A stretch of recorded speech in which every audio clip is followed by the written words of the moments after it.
The coffee shop bustled with morning commuters, the air thick with the aroma of freshly ground beans and warm pastries. 32-year-old Madison Hayes nervously checked her watch as she waited in line. Her chestnut hair was pulled into a messy bun, and dark circles shadowed her usually bright hazel eyes. 6 years as a single mom had taught her efficiency, but today everything seemed to be working against her. Her 5-year-old daughter Zoe had spilled orange juice all over her school uniform. The babysitter had arrived late, and now Madison was running behind for her job interview. As she grabbed her coffee and turned toward the door, Madison froze. Standing by the entrance was Jack Donovan, her ex-boyfriend from 7 years ago. The same Jack who had disappeared when she'd told him she was pregnant, leaving her to navigate single motherhood alone. He looked annoyingly good in his tailored suit, his dark hair perfectly styled. He hadn't noticed her yet, but there was no way to exit without walking past him. Madison's heart hammered against her ribs. She couldn't face him, not today of all days, when she was already frazzled and heading to an interview that could change everything for her and Zoe. In a moment of panic, she slid into an empty chair at a nearby table. "I'm so sorry I'm late, honey," she said loudly to the stranger sitting there, a tall man with broad shoulders in an expensive-looking suit. His piercing blue eyes widened with surprise. "Traffic was awful," Madison continued, leaning in closer and lowering her voice. "Please just go with this. My ex is by the door and I really can't deal with him right now." The stranger's expression shifted from confusion to understanding. A slight smile played at the corners of his mouth as he set down his newspaper. "I was beginning to think you stood me up," he replied smoothly, his deep voice carrying just enough to sound authentic. "I already ordered your favorite." Madison felt a wave of relief wash over her. From the corner of her eye she could see Jack looking in their direction, clearly recognizing her. The stranger casually reached across the table and took her hand, his touch unexpectedly warm. "I'm Connor, by the way," he murmured, maintaining the charade while introducing himself. "Connor Wells." "Madison Hayes," she whispered back. "Thank you for this." Jack hesitated by the door, then began walking toward their table. Madison's grip tightened on Connor's hand. "Madison, I thought that was you," Jack said, his familiar voice sending an unwelcome shiver down her spine. Madison turned, feigning surprise. "Jack, wow, it's been, 7 years?" 6 years and 8 months, Jack replied, his eyes darting between Madison and Connor. "You look good." Connor stood up, towering over Jack by several inches. "Connor Wells," he said, extending his hand. "And you are?" "Jack Donovan. Madison and I used to date." Jack shook Connor's hand briefly, clearly intimidated by the other man's confident demeanor. "Ah," Connor said with a polite smile that didn't reach his eyes. "Madison has mentioned you." Madison fought to keep her expression neutral, amazed at how easily Connor had stepped into this protective role for a complete stranger. "How's life treating you, Madison?" Jack asked, ignoring Connor. "It's wonderful, actually," Madison replied, finding strength in the lie. "Busy, but wonderful." "And the baby?" Jack asked hesitantly. Madison stiffened. "Zoe is 5 now. She's perfect." An awkward silence fell over the table until Connor checked his watch. "Darling, we should get going if you don't want to be late." Madison nodded gratefully. "You're right." She stood, gathering her purse. "It was interesting seeing you, Jack. Maybe we could catch up sometime," Jack suggested. "I've been thinking about you lately, and I'd love to meet Zoe." Before Madison could respond, Connor slipped his arm around her waist. "Madison and Zoe have a pretty full schedule these days," he said smoothly. "But it was nice meeting you, Jack." As they walked away, Connor kept his arm around her until they were safely outside the coffee shop. Once on the sidewalk, Madison exhaled deeply. "I can't thank you enough," she said, stepping away from him. "You just saved me from the most awkward conversation of my life." Connor smiled, and Madison noticed how it transformed his serious face, creating small lines around his eyes. "Happy to help. Ex-trouble can be the worst. He left when I told him I was pregnant," Madison explained, surprising herself with the confession to a stranger. "Today is the first time he's seen me since." Connor's expression darkened. "Some men don't deserve the title of father." Madison glanced at her watch and gasped. "I'm going to be late for my interview. Where are you headed? Maybe I can help." "Westmore Industries," Madison replied. "It's for an executive assistant position." Something flickered across Connor's face, but he quickly masked it. "That's not far from here. Come on, I'll walk with you." As they hurried down the busy street, Madison felt strangely comfortable beside this tall stranger who had come to her rescue. "So, Connor Wells, what do you do when you're not pretending to be dating random women in coffee shops?" Connor chuckled. "I'm in business management," he said vaguely. "What about you?" "Besides interviewing at Westmore, I've been working as a temp for the past few years. It gave me the flexibility I needed with Zoe. But now that she's in school full-time, I'm looking for something more permanent. The position at Westmore would be perfect." She hesitated before adding, "It has to be. Our landlord just raised our rent again and I can't afford another increase on my current salary." They stopped in front of an imposing glass building with Westmore Industries emblazoned across the front in sleek silver letters. "This is me," Madison said, suddenly nervous about the interview again. "Thanks again for your help back there." "Good luck with your interview," Connor said. "You'll do great." Madison smiled gratefully and turned toward the building, squaring her shoulders. "Madison," Connor called after her. She turned back. "That guy, Jack? He's a fool for walking away from you and your daughter." With those words hanging in the air between them, Connor nodded goodbye and walked away, disappearing into the crowd of morning commuters. Madison entered the building with butterflies in her stomach, checking in with the receptionist before being directed to the 15th floor. As she sat in the waiting area outside Human Resources, she couldn't help but think about her unexpected morning encounter, both with Jack and the mysterious Connor. The HR director, Patricia Wilson, greeted Madison warmly, conducting a preliminary interview before explaining that the final decision would be made by the executive she would be supporting. "He's very particular about who works with him," Patricia explained. "He values competence above all else." Madison was then escorted to a large corner office with floor-to-ceiling windows offering a spectacular view of the city. Her confidence faltered slightly as she waited for the executive to arrive, straightening her modest blazer and smoothing her skirt. The door opened behind her, and Madison turned with a professional smile, ready to make her best impression. Her smile froze as Connor Wells walked in, now carrying a leather portfolio and wearing an expression of equal surprise. "Madison Hayes," he said, his tone shifting to something more formal. "What an unexpected pleasure to see you again so soon." Madison's mind raced as the pieces fell into place. Connor wasn't just some random businessman in a coffee shop. He was Connor Wells, CEO of Westmore Industries, the man who would decide whether she got the job she desperately needed. "You're Connor Wells," Madison stammered, her professional composure momentarily shattered. "The Connor Wells." A flicker of amusement crossed his face as he moved around the expansive desk. "I believe we established my name at the coffee shop, yes." "No, I mean," Madison took a steadying breath. "You're the CEO of Westmore Industries." "Guilty as charged," Connor replied, gesturing for her to take a seat, "though I prefer to think of myself as a businessman who occasionally pretends to date strangers in coffee shops." Despite her mortification, Madison couldn't help but smile. She sank into the chair across from him, her mind racing.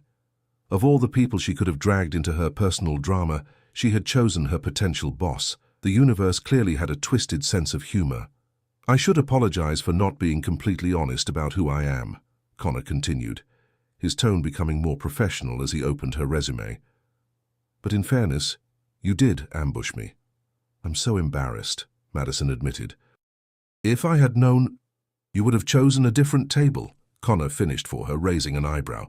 "Perhaps the one with the college student buried in textbooks, or maybe the elderly couple arguing over their crossword puzzle." The tension in Madison's shoulders eased slightly. "When you put it that way." Connor leaned back in his chair, studying her with those penetrating blue eyes. "So, Ms. Hayes, may I call you Madison? Why don't we start this interview properly? Tell me why you want to work at Westmore Industries." Madison straightened, grateful for the shift to professional territory. "I've followed Westmore's growth for years. Your company's commitment to ethical business practices while maintaining profitability is impressive. The executive assistant position would allow me to utilize my organizational skills while learning from one of the most successful business leaders in the industry." Connor nodded, seemingly pleased with her answer. "Your resume shows a series of temporary positions over the past 5 years. Why the inconsistency?"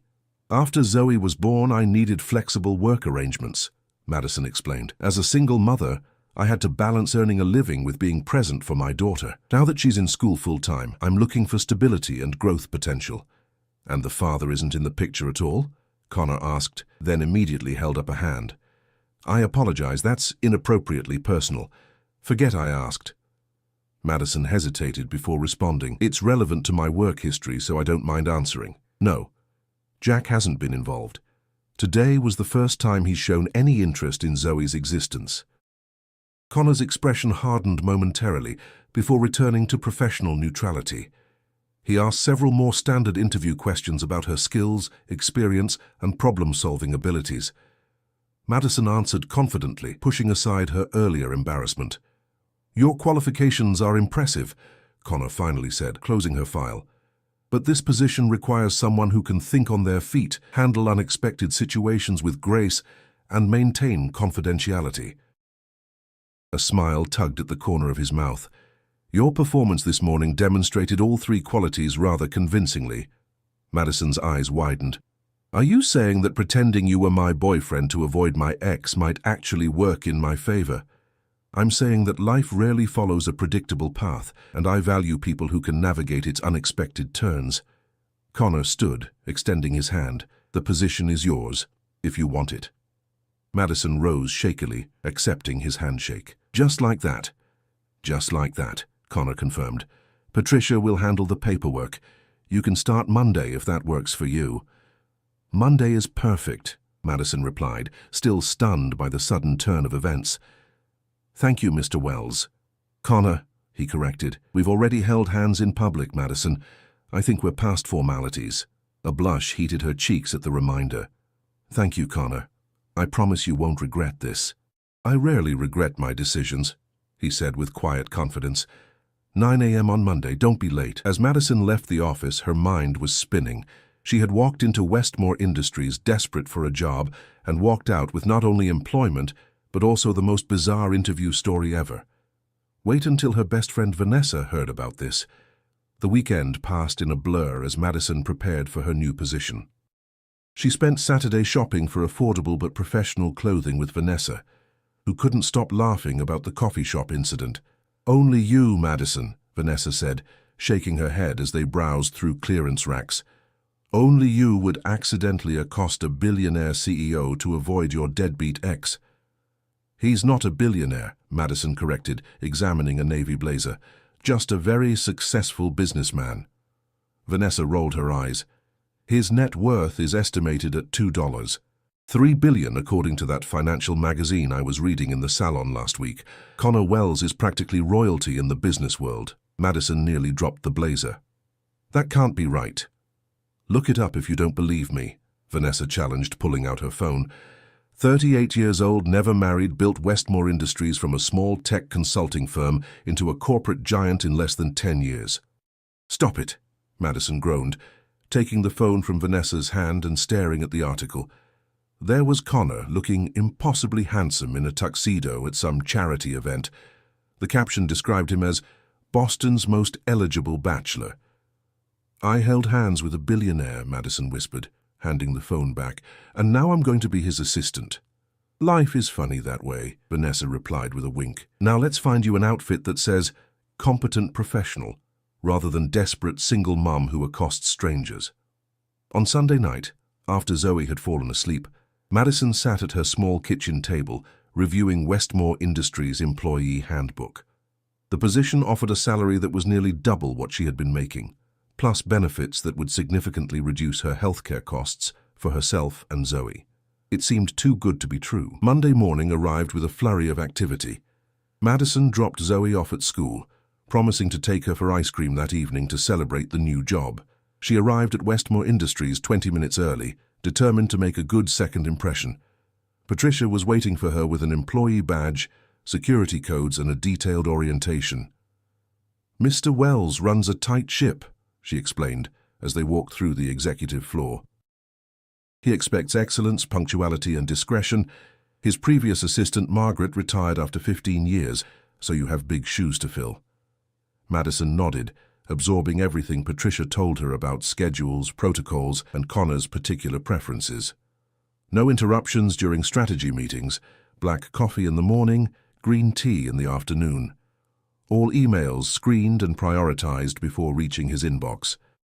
And one more thing, Patricia added, lowering her voice as they approached Connor's office. Mr. Wells is intensely private. The press is constantly trying to dig into his personal life. You'll need to be a gatekeeper. Before Madison could respond, Connor's office door opened. He stood there in a charcoal suit that looked like it had been tailored to perfection, his tie the exact shade of his eyes. Several executives filed out past him, nodding respectfully. "Madison," he greeted with a professional nod. "Perfect timing. Come in, we have a full schedule today." The next several hours were a whirlwind as Madison struggled to keep up with the pace of Connor's workday. He moved from meetings to conference calls to document reviews with remarkable focus and energy. Madison took notes, managed interruptions, and tried to anticipate his needs, determined to prove herself worthy of the opportunity. By late afternoon, her head was swimming with information, but she felt a growing confidence in her ability to handle the position. She was reviewing Connor's calendar for the following day when his office door opened. "Madison, I need the Harrington proposal," Connor began, then stopped abruptly, looking past her with a frown. Madison turned to find Jack Donovan standing by her desk, a bouquet of roses in his hand and a sheepish smile on his face. "Surprise," Jack said, holding out the flowers. "I asked around and found out where you were working. I thought maybe we could talk over dinner tonight. About us, about Zoe." Madison stared at him in disbelief, too shocked to respond. Jack had never given her flowers when they were dating, let alone shown up at her workplace unannounced. "Mr. Donovan," Connor's voice cut through the tension, ice-cold and commanding. "How did you get past building security?" Jack's smile faltered. I told the receptionist I was delivering flowers." "I see." Connor stepped fully out of his office, his expression unreadable as he looked between Madison and Jack. "Ms. Hayes, is this a personal visit you were expecting?" "No, sir," Madison replied, finding her voice at last. "Absolutely not." Connor nodded once, then turned to Jack. "Mr. Donovan, Westmore Industries has strict security protocols. Unauthorized visitors are not welcome, regardless of their past connections to my employees." Jack blinked, clearly not expecting this level of opposition. "Look, man, I just wanted a few minutes with Madison to—" "To what?" Connor interrupted, his voice dangerously quiet. "To disrupt her first day at a new job. To continue the pattern of appearing and disappearing from her life at your convenience." Madison's breath caught in her throat as she watched the scene unfold. Connor Wells, billionaire CEO, was defending her honor to her ex-boyfriend, and doing it with a cold fury that made Jack take a step backward. "This is between me and Madison," Jack insisted, though his confidence was clearly wavering. "Not in my building, it isn't." Connor reached over to Madison's desk and pressed the security button. "Ms. Hayes is an employee of Westmore Industries now. Her professional environment will be respected." Two security guards appeared with remarkable speed. Connor nodded toward Jack. "Please escort Mr. Donovan out of the building. He is not to be admitted again without express permission from my office." As the guards led a protesting Jack toward the elevator, Connor turned to Madison, his expression softening slightly. "Are you all right?" Madison nodded, still processing what had just happened. "Yes, thank you."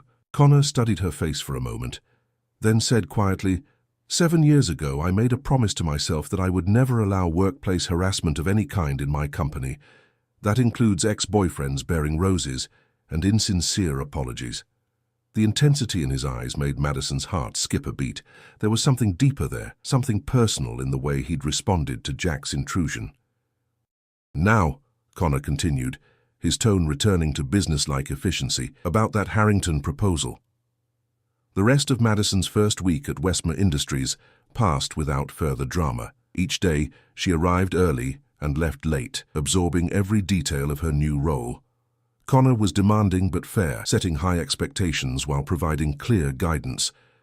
By Friday afternoon, Madison felt more confident in her position, though still acutely aware of how much she had to learn. "You've done well this week," Connor remarked as they reviewed his schedule for the following Monday. "Better than I anticipated, given the circumstances." Madison looked up from her tablet. "Thank you, that means a lot." "Don't let it go to your head," he said, though his eyes held a hint of warmth. "Next week will be more challenging. The Sanders merger is entering its critical phase. I've prepared a summary of all the correspondence and meeting notes from the past 3 months, Madison replied, sliding a folder across his desk. I thought it might help me get up to speed.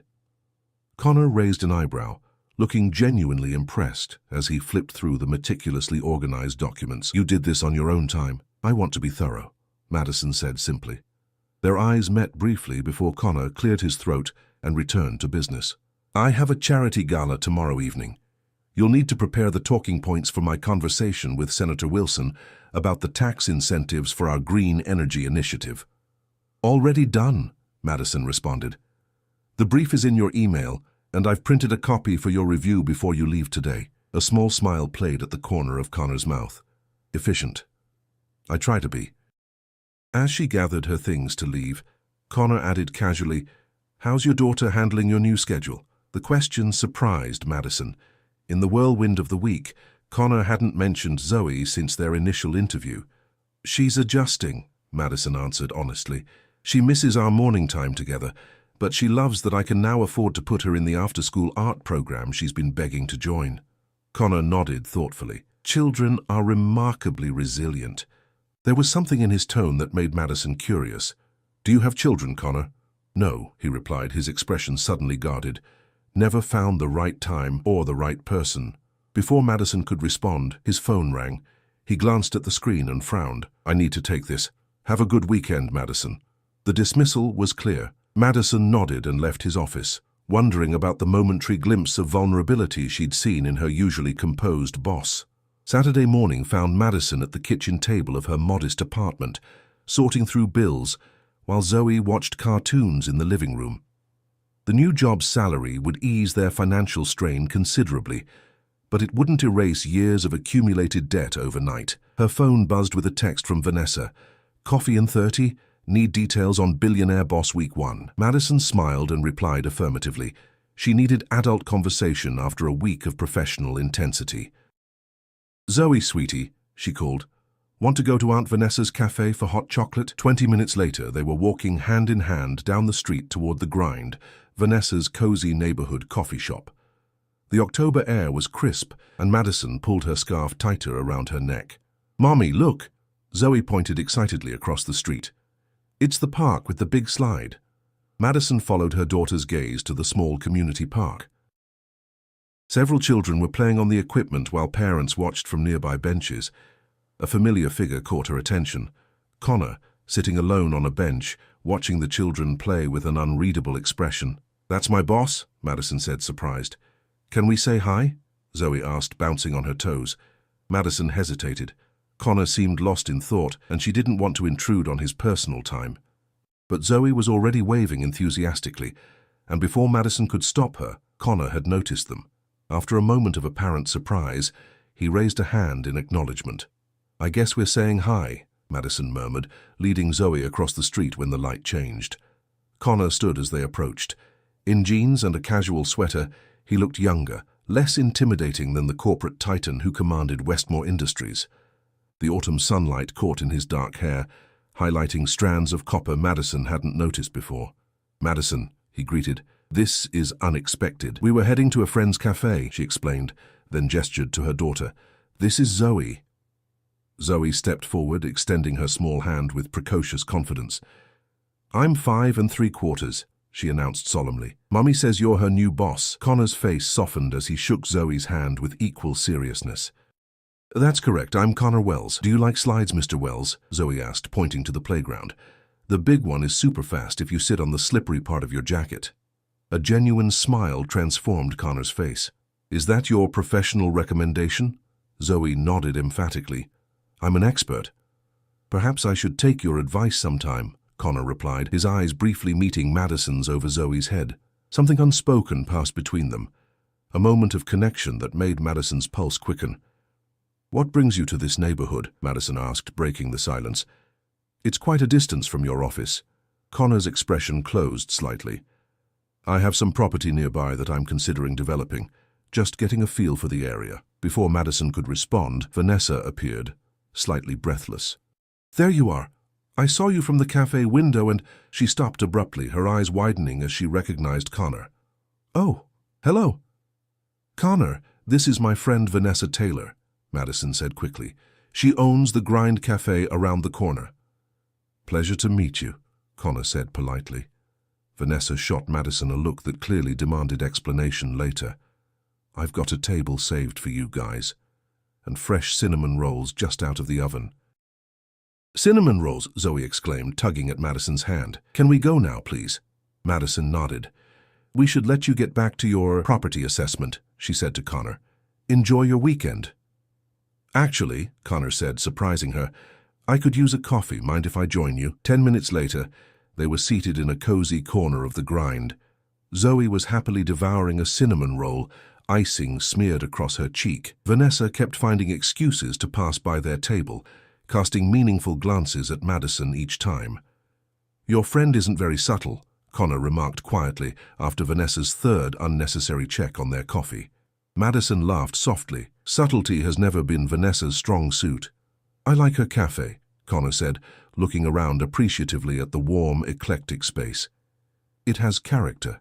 She built it from nothing 5 years ago," Madison replied with pride for her friend. "Everyone said she was crazy to open an independent cafe with 3 chain coffee shops within walking distance, but she proved them wrong." Connor nodded thoughtfully. The best business decisions often seem foolish to outside observers. They fell into surprisingly easy conversation, steering clear of work topics. Connor asked questions about Zoe's school and seemed genuinely interested in her animated responses about her art class and her best friend Lily. Madison glimpsed a different side of her intimidating boss, relaxed, attentive, even playful as he helped Zoe construct a tower from sugar packets. As they were finishing, Connor's phone rang. He checked it and frowned. "I have to take this, excuse me." He stepped outside to answer the call, his expression shifting back to the serious businessman Madison recognized from the office. "He's nice," Zoe declared, licking icing from her fingers. "His eyes get happy when he laughs." "Yes, they do," Madison agreed, surprised by her daughter's perceptiveness. When Connor returned, his demeanor had changed. "I apologize, but I need to go. There's a situation at the office that requires my attention." "On a Saturday?" Madison asked. "The corporate world doesn't observe weekends," he replied with a wry smile. He reached for his wallet, but Madison shook her head. "This one's on us," she insisted. "Consider it thanks for the job opportunity." Connor seemed about to argue, but instead nodded. "Thank you for the company, then." He looked down at Zoe. "It was a pleasure meeting you, Miss Hayes. I'll remember your advice about the slides." Zoe beamed. "Bye, Mr. Connor." As soon as he left, Vanessa slid into his vacant seat, eyes wide. "Okay, spill everything. Now." "There's nothing to spill," Madison protested. "We ran into each other by coincidence." "Right." The billionaire CEO just happened to be hanging out in our decidedly non-billionaire neighborhood on the same day his gorgeous new assistant was getting coffee. Vanessa raised an eyebrow. "That man is interested in you." "Don't be ridiculous," Madison said, though her cheeks warmed at the suggestion. "He's my boss, nothing more." Vanessa hummed skeptically. "Tell that to someone who didn't just watch him with your daughter. The man was smitten." "With Zoe, maybe," Madison conceded. "Most people are. She has that effect." "Like mother, like daughter," Vanessa replied with a knowing smile. Monday morning arrived with unexpected complications. Zoe woke with a fever, forcing Madison to call Patricia and explain that she would be late. By the time she arranged for Vanessa to watch Zoe and made it to the office, it was almost noon. She rushed to her desk, expecting Connor to be irritated by her absence, especially with the Sanders merger meetings scheduled for that afternoon. To her surprise, his office was empty. "He's been in and out all morning," Patricia informed her. "Seemed distracted. He left these for you." She handed Madison a thick folder of documents related to the merger, along with a note in Connor's precise handwriting. "Family comes first. Take the time you need. GW." The simple acknowledgement of her priorities touched Madison deeply. Throughout her working life, she had grown accustomed to employers who viewed her single motherhood as an inconvenience rather than a strength. The afternoon passed quickly as Madison caught up on the morning's work. She was so focused that she didn't notice Connor's return until his shadow fell across her desk. "How's Zoe?" he asked without preamble. Madison looked up, surprised that he remembered. "Better. The fever broke. Vanessa's staying with her until I get home." Connor nodded. "Good." I need you to join me for the Sanders meeting in 30 minutes. They've brought in new legal counsel, who's challenging some of our proposed terms. Of course, Madison replied, already reaching for her tablet. I'll review the latest documents. The meeting was tense, with Sanders' new lawyer, a sharp-eyed woman named Diane Blackwood, questioning every aspect of the merger agreement. Madison took detailed notes, occasionally sliding relevant documents to Connor as specific points arose. They worked in seamless tandem, as if they had been partners for years rather than days. After 3 grueling hours, they reached a tentative agreement. As the Sanders team filed out, Diane lingered, approaching Connor with a smile that was decidedly unprofessional. "It's been too long, Connor," she said, touching his arm lightly. "We should catch up over dinner sometime." Connor's expression revealed nothing. "I appreciate the offer, Diane, but I'm fully booked for the foreseeable future." "Still all work and no play?" Diane persisted. "Some things never change." "Some things do," Connor replied evenly. "Madison, we have the conference call with Tokyo in 20 minutes. We should prepare." Recognizing the dismissal, Diane departed with a thinly veiled look of annoyance. Once she was gone, Connor loosened his tie slightly, the only indication of the stress from the marathon meeting. "Ex-girlfriend?" Madison asked before she could stop herself. Connor looked at her sharply. "That's not relevant to our work." "I'm sorry," Madison said immediately. "You're right, it was unprofessional of me to ask." Connor's expression softened slightly. "No, I apologize for being abrupt. Diane and I have history. It ended badly." "I understand complicated history," Madison said with a small smile. "Coffee shop ambushes, remember?" That earned her a brief chuckle from Connor. "Fair point." He checked his watch. "The Tokyo call isn't actually for another hour." "I just needed an excuse to end that conversation."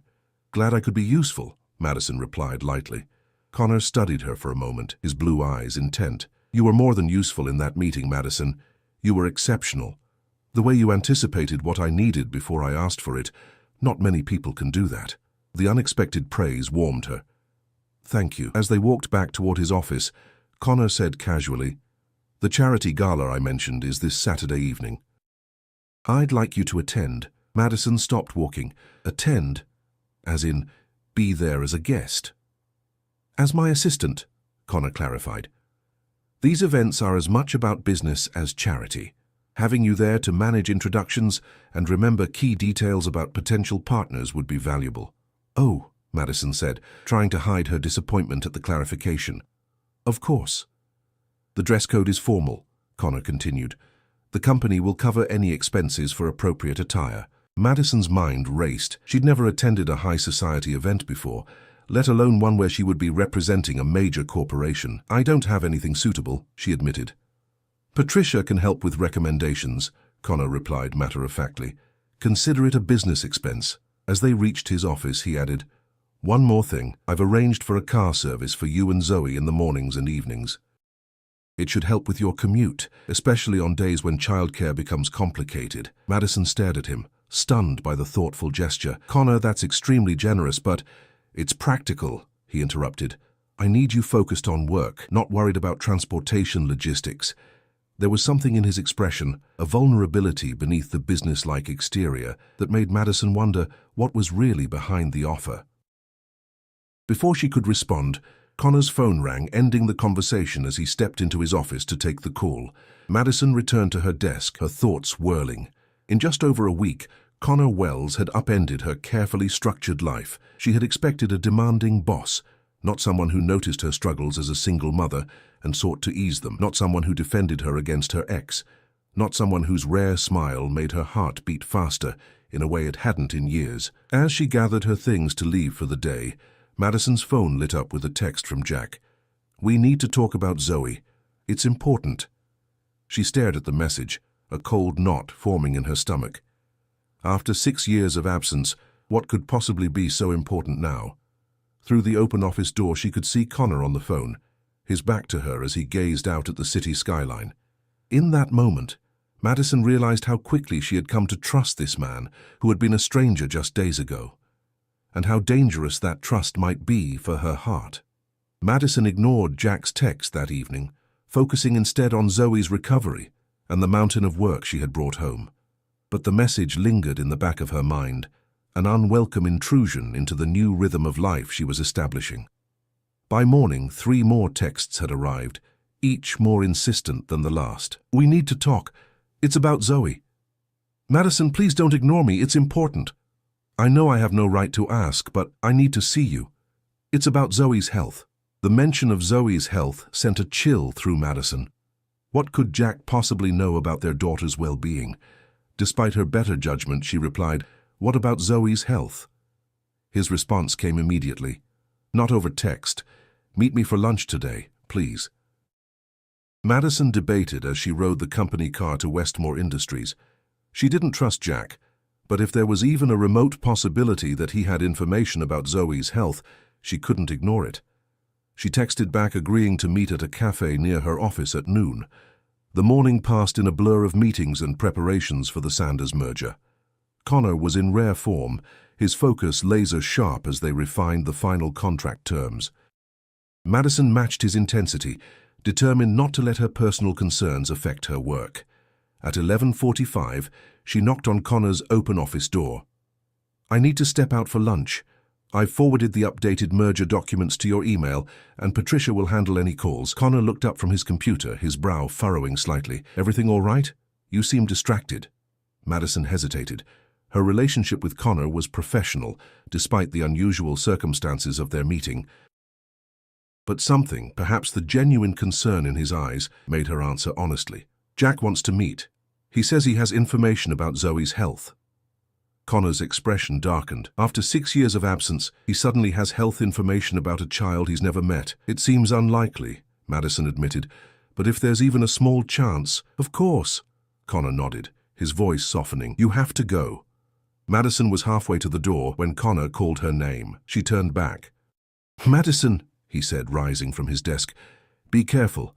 Men like Jack, they often return when they sense others finding happiness." Something in his tone made her wonder if he was speaking from experience. "I'll be careful," she promised. The cafe was crowded with lunch patrons when Madison arrived. Jack was already seated at a corner table, his expression brightening when he spotted her. She slid into the chair across from him, keeping her handbag in her lap, ready for a quick exit if necessary. "Thank you for coming," Jack began, looking more nervous than she remembered seeing him. "I wasn't sure you would." "You mentioned Zoe's health," Madison replied coolly. "What information could you possibly have about a child you've never met?" Jack had the decency to look ashamed. "That's not entirely true. I've seen pictures of her on your friend Vanessa's social media." Madison's anger flared. "You've been stalking my friend's accounts?" "Not stalking," Jack defended. "Just keeping tabs, trying to work up the courage to reach out." "For 6 years?" Madison's voice was sharp with disbelief. Jack sighed, running a hand through his hair. "I know I have no excuses, Madison. I was young and terrified of being a father. By the time I realized what a mistake I'd made, years had passed, and I didn't know how to bridge that gap." "So why now?" Madison demanded. "And what's this about Zoe's health?" Jack looked down at his untouched coffee. "My mother was diagnosed with hereditary cardiomyopathy last year. It's genetic, and there's a 50% chance I carry the gene. If I do, Zoe has a 50% chance of inheriting it too." The anger that had been building in Madison's chest deflated, replaced by concern. "Is it serious?" "It can be, if untreated," Jack explained. "But early detection makes a huge difference. I've been tested. I'm a carrier." "I wanted you to know so Zoe could be tested too." Madison processed this information, torn between gratitude for the warning and resentment that it had taken a potential health crisis for Jack to acknowledge his responsibility. "I appreciate you telling me this," she finally said.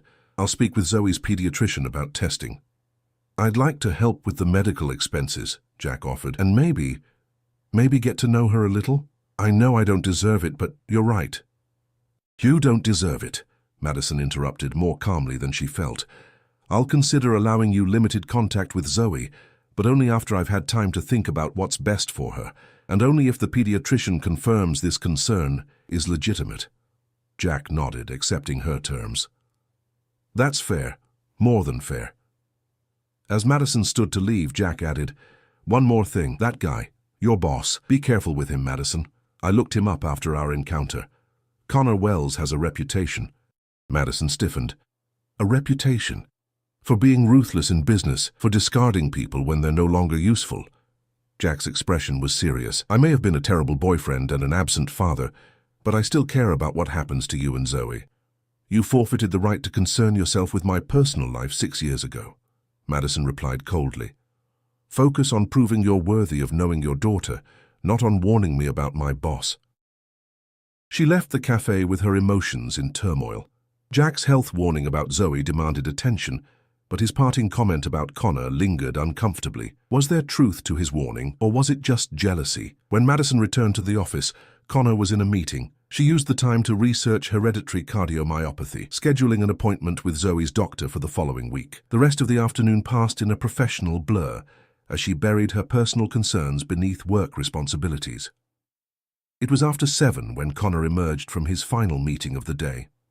Madison was still at her desk, finalizing details for the charity gala that weekend. You're still here, Connor observed, loosening his tie. Everything okay with your ex? Madison looked up, surprised by his remembered concern. Complicated. He claims there's a genetic heart condition in his family that Zoe should be tested for. Connor frowned. Is it serious? Potentially, if untreated, Madison replied. I've made an appointment with her doctor to verify the claim. Take whatever time you need for that, Connor said without hesitation. If specialists are required, Westmore's medical insurance will cover it. Thank you, Madison said, touched by his support. Connor leaned against the doorframe, studying her with those perceptive blue eyes. There's something else bothering you. It wasn't a question. Madison hesitated before admitting. Jack mentioned your business reputation. He implied you were ruthless. A shadow crossed Connor's face. I've made difficult decisions in my career. Not all of them have been popular. That's business, Madison acknowledged. But he seemed to be suggesting something more personal. Connor was silent for a long moment. I grew up in the foster system, Madison. I learned early that depending on others was a dangerous gamble. That perspective has shaped both my business practices and my personal relationships. The unexpected revelation stunned Madison. Connor Wells, billionaire CEO, had been a foster child. I had no idea, she said softly. Few people do, Connor replied. It's not something I advertise. Is that why you were at the park that day? Madison asked, remembering his solitary figure watching the children play. Something to do with your childhood? A sad smile touched Connor's lips. Perceptive. The property I mentioned owning near there, it's the site of my last foster home. I'm converting it into a transitional housing facility for aging-out foster youth. The pieces clicked into place. His reaction to Jack's abandonment of Zoe, his understanding of her struggles as a single parent, his unexpected kindness beneath the business-like exterior. Connor? That's amazing, Madison said sincerely. He shrugged, clearly uncomfortable with the praise. It's necessary. The system fails these kids every day. The vulnerability in his expression made Madison's heart ache. This powerful man who commanded boardrooms and built business empires still carried the wounds of a child who had never found permanence. You should go home to Zoe, Connor said, straightening and retreating behind his professional demeanor. The Sanders documents can wait until tomorrow. Saturday evening arrived with a flurry of excitement and nerves for Madison. Patricia had connected her with a high-end boutique that offered designer rentals, and the midnight blue gown she had selected made her feel like a different person entirely. The silky fabric draped elegantly across her curves, sophisticated without being revealing. She had splurged on having her hair professionally styled, soft waves cascading over one shoulder. Vanessa whistled appreciatively as she helped put the finishing touches on Madison's makeup. If your boss doesn't fall head over heels tonight, he's either blind or dead. It's not like that, Madison protested for what felt like the 100th time. I'm attending as his assistant, not his date. Vanessa replied, clearly unconvinced. Just remember what I said about those shoes. 4-inch heels are gorgeous until hour 3, then they're torture devices. Zoe twirled around the living room, admiring Madison's transformation. You look like a princess, Mommy. Thank you, sweetie, Madison replied, kneeling carefully to hug her daughter. You be good for Aunt Vanessa tonight, okay? I won't be home until very late. We're going to have the best sleepover ever, Vanessa assured her, sharing a conspiratorial wink with Zoe. Complete with blanket forts and double chocolate pancakes for breakfast. The doorbell rang, signaling the arrival of Connor's driver. Madison's stomach fluttered with unexpected nerves as she gathered her evening clutch and wrap. "Wish me luck," she said to Vanessa. "You don't need luck," her friend replied. "You've got that dress." The charity gala was being held at the historic Fairmont Hotel, its grand ballroom transformed into a glittering wonderland of crystal, champagne, and Boston's elite. Madison had never seen such an obvious display of wealth, from the women dripping in diamonds to the men in custom tuxedos that cost more than her monthly rent. Connor was waiting for her in the lobby, his tall figure commanding attention even among the crowd of wealthy attendees. His tuxedo fit him perfectly, highlighting his broad shoulders and lean physique. When he turned and saw her, his eyes widened almost imperceptibly. "Madison," he greeted, his gaze traveling from her face to the elegant gown and back. "You look remarkable."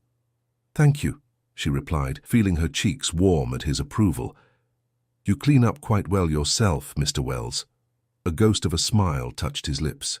"Shall we?" He offered his arm and she placed her hand lightly on it, hyper-aware of his proximity as they entered the ballroom. The evening was a whirlwind of introductions, business discussions thinly veiled as social niceties, and Madison's growing awareness of how easily Connor navigated this world of privilege. He introduced her simply as Madison Hayes, my executive assistant, but the speculative glances from other guests suggested they assumed more. Madison did her best to fulfill her professional role, remembering names and connections, subtly prompting Connor with key details about potential business partners and deflecting the more intrusive questions from curious socialites. Throughout it all, she was conscious of Connor's hand occasionally at the small of her back, guiding her through the crowd, a touch that felt both protective and possessive. During a rare quiet moment when Connor was engaged in conversation with the mayor, Madison slipped away to the terrace for a breath of fresh air. The October night was cool, but not uncomfortable, the city lights spreading out below like scattered stars. "Overwhelming, isn't it?" a female voice asked from the shadows. Madison turned to find an elegant older woman with silver-streaked dark hair watching her with knowing eyes. "The first time is always the hardest," the woman continued, moving to stand beside Madison at the railing. "All these people pretending their wealth makes them special, when half of them were born into it and the other half would sell their souls to keep it." Madison smiled despite herself. "That's a rather cynical view." "I prefer realistic," the woman replied. "I'm Eleanor Westmore." Madison's eyes widened in recognition. "Connor's former mother-in-law," Eleanor finished for her. "Though we've maintained a better relationship than most in our situation." "Mother-in-law?" Madison echoed, her mind racing. "Connor was married?" Eleanor studied her with renewed interest. "He hasn't told you." "Interesting." "We have a professional relationship," Madison explained quickly. "There's no reason he would share his personal history with me." "Yet he brought you here tonight," Eleanor observed. "Connor doesn't bring women to these events unless they matter to him. In 6 years, you're the first." Before Madison could process this information, the terrace door opened and Connor appeared. His expression shifted from casual searching to sharp alertness when he saw them together.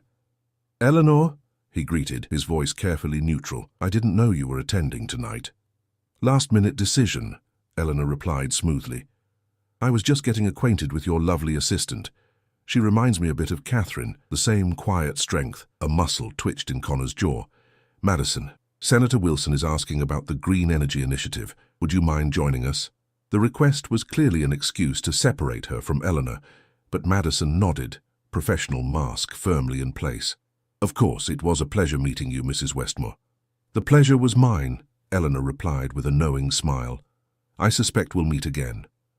As they walked back into the ballroom, Madison could feel the tension radiating from Connor. "I'm sorry if I said something wrong," she offered quietly. Connor shook his head. "You didn't. Eleanor enjoys creating drama where none exists."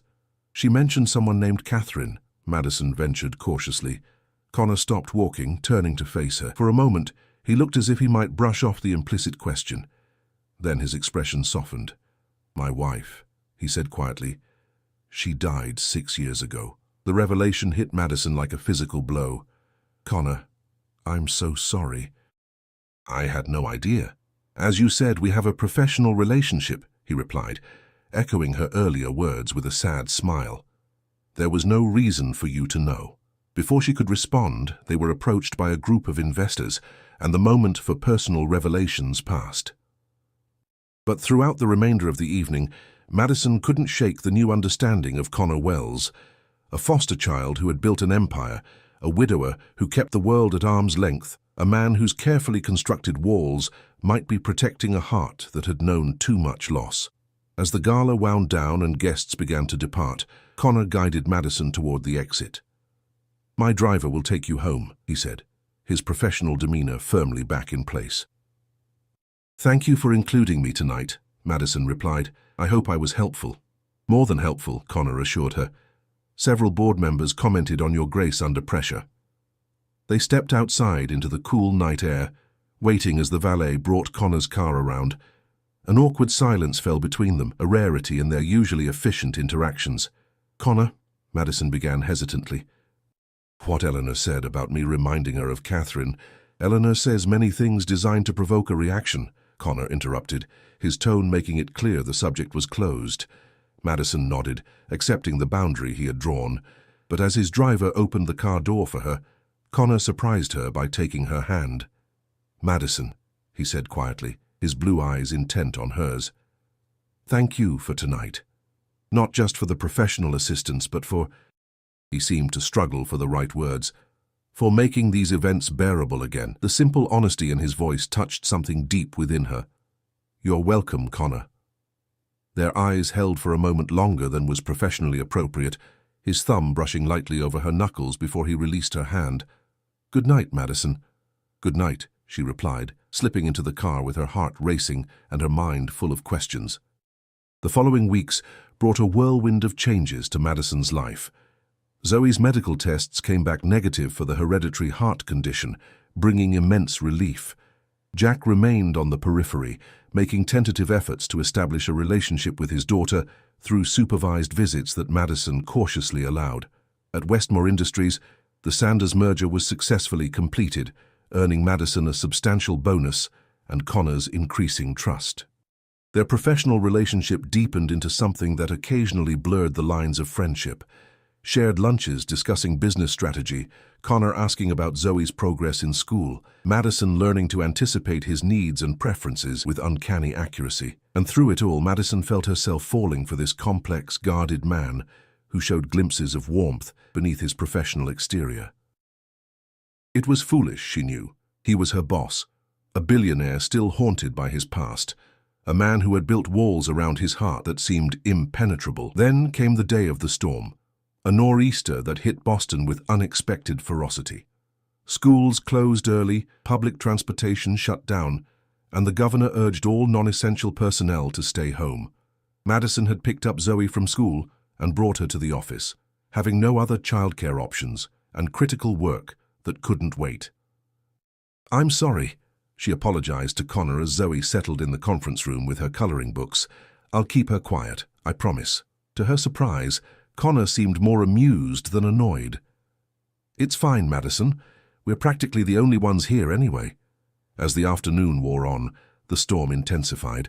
Trees bent under the force of the wind, and the power flickered ominously. "You should both stay here tonight," Connor said, looking out at the deteriorating conditions.